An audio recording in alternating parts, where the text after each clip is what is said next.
Salut et bienvenue dans School Boost. Aujourd'hui, la proportionnalité. La proportionnalité est un terme utilisé pour parler de grandeur ou de valeur et les comparer ensemble. Deux grandeurs sont appelées proportionnelles si l'une est obtenue en multipliant ou divisant l'autre par un même nombre non nul.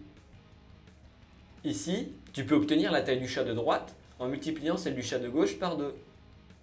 Si tu vas au marché et que tu achètes une pomme à 50 centimes, 3 pommes te coûteront 3 fois 50 centimes, soit 1,50 €.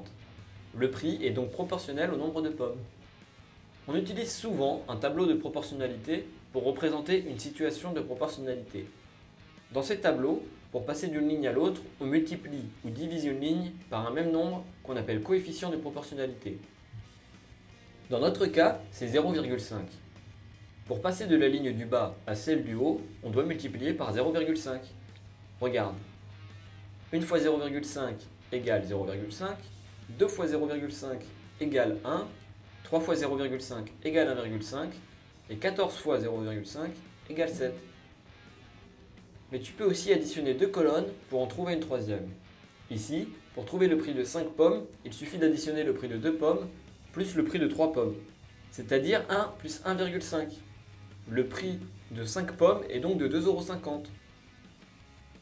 Dans un tableau de proportionnalité, si tu ne connais pas le coefficient de proportionnalité et que tu ne connais que 3 valeurs de 2 colonnes, tu peux en déduire la quatrième grâce à un produit en croix. Ici, il te suffit de faire 4 fois 13 divisé par 8, ce qui donne 6,50 € pour 13 pommes. Ce qui est bien avec la proportionnalité, c'est que tu peux l'appliquer au pourcentage. Tu ne sais pas ce que c'est qu'un pourcentage ? C'est une fraction dont le dénominateur est 100. Par exemple, 8% est égal à 8 sur 100.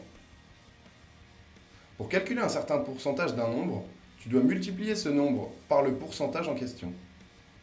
Par exemple, pour trouver le prix final d'un t-shirt soldé qui coûte 20 € et qui bénéficie d'une solde de 15%, tu dois multiplier 20 par 15 sur 100. Tu obtiens 3 €. Tu bénéficies donc d'une réduction de 3 €.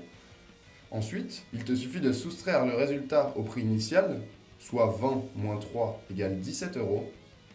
Tu payeras donc ton t-shirt soldé à 17 € au lieu de 20 €. Tu as tout compris ? Passe maintenant aux exercices ou regarde la vidéo à nouveau.